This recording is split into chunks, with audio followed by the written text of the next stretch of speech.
Hello everyone.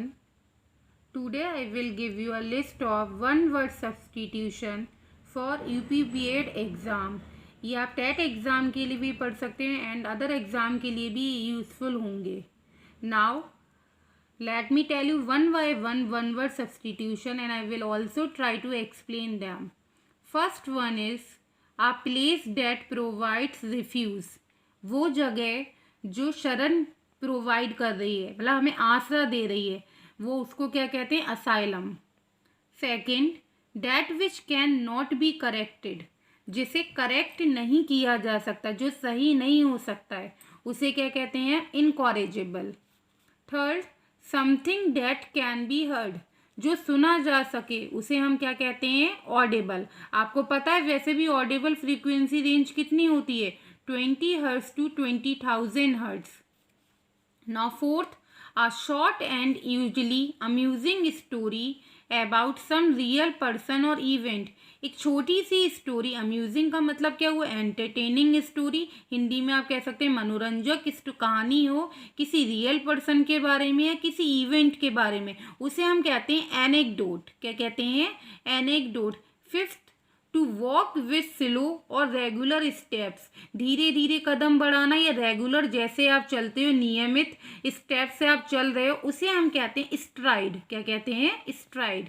Now sixth one is detailed plan of a journey. एक journey का पूरा detail plan तय करना. जैसे आप कहीं जा रहे हो तो आप पूरी डिटेलिंग लिख रहे हो कि आपको इस दिन घूमना है, इस दिन आपको कुछ एक्टिविटीज़ करनी है, फन करना है, यहाँ जाना है, वहाँ जाना है.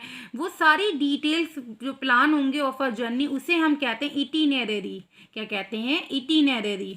Now seventh, a place where bees are kept. जहाँ मधुमक्खियाँ रखी जाती हैं, उस जगह को क्या कहते हैं? That is an apiary. An अपायरी.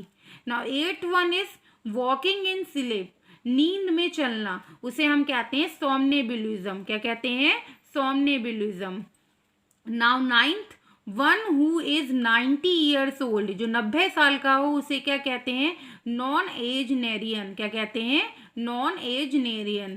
Tenth, one who is all powerful. जो ताकतवर हो हर तरह से, उसे हम कहते हैं ओमनीपोटेंट.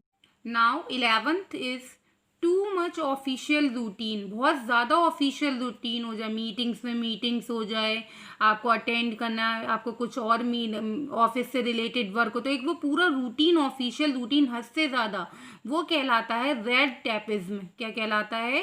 Red tapism.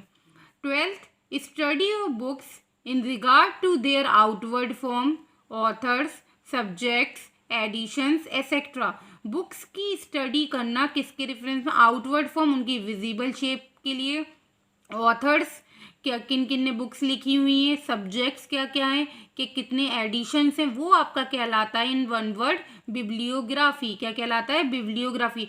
आपने देखा होगा प्रोजेक्ट वगैरह कभी हमें स्कूल में या कॉलेजेस में दिए जाते हैं तो लास्ट में हम बिब्लियोग्राफी मेंशन करते हैं. 13, टेंडेंसी टू क्वारल और फाइट. लड़ाई करने की और चिल्लाने की क्षमता को हम कहते हैं प्यूजनेसिटी. क्या कहते हैं? Pugnacity. Now 14 one who totally abstains from alcoholic drinks. जो एल्कोहलिक ड्रिंक से बचता है उसे हम कहते हैं टीटोटॉलर. क्या कहते हैं? टीटोटॉलर. यहाँ जो एब्सटेन वर्ड है उसका मतलब क्या है? बचना. या आप इंग्लिश में इसे कह सकते हो to stop yourself from doing something that you enjoy. मे भी हो सकता है आप उस चीज़ को इंजॉय कर रहे हो लेकिन आपको पता है वो आपके लिए हार्मफुल है, तो आप उस चीज़ से क्या कर रहे हो? बच रहे हो. आप देखते हो ड्रिंक जब कभी कोई करता है उसे उसकी लत पड़ जाती है, उसका वो एडिक्ट हो जाता है, तो वो उससे बचने की कोशिश भी कई लोग करते हैं. And that term is known as teetotaler. Now 15, place where skins are made into leather. जहाँ स्किन्स किस में बन रही है? लेदर में. Are made into leather. उस प्लेस को हम कहते हैं टेनरी. क्या कहते हैं? Tannery. 16, a person who insist on something. कोई पर्सन किसी चीज़ पे अड़ा हुआ है या उस चीज़ पे जोर दे रहा है. इंग्लिश में आप क्या कह सकते हो? टू से इन अ फर्म मैनर. बिल्कुल अड़ गया है उस चीज़ पे.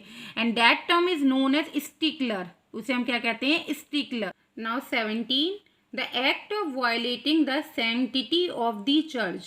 यहाँ पे आपका वर्ड सैंक्टिटी का क्या मीनिंग है? पवित्रता। इंग्लिश में आप क्या कह सकते हो? The state of being Holi. तो उसकी चर्च की सैंक्टिटी या उसकी पवित्रता का उल्लंघन करने का जो एक्ट होता है, उल्लंघन का मतलब आप किस उसके अगेंस्ट जा रहे हो, तो उसको हम कहते हैं सैक्राइलेज। क्या कहते हैं? Sacrilege. Now 18, a person who helps a stranger or helpless person in difficulties. कोई आदमी अगर किसी अजनबी की या किसी मजबूर आदमी की हेल्प कर रहा है, तब हम उसे कहते हैं सेमी रिटर्न। क्या कहते हैं? Semi return. 19, one who believes that all things and events in life are predetermined. कोई जो भी है बिलीव ये करता है कि सारी चीज़ें, सारे इवेंट ऑलरेडी क्या प्री डिफाइंड हैं, कि पहले से निर्धारित करे हुए हैं, उसको हम कहते हैं फैटेलिस्ट। क्या कहते हैं? Fatalist. Now 20, a hater of learning and knowledge. Learning और नॉलेज का, ज्ञान का जो हेटर है, नफरत करता है, उसे हम क्या कहते हैं? मिसोगाइनिस्ट। क्या कहते हैं? Misogynist. If you like the video then please subscribe my channel. आपको ऐसे ही और भी वीडियोज़ मिलते रहेंगे। Please appreciate my efforts. Thank you everyone.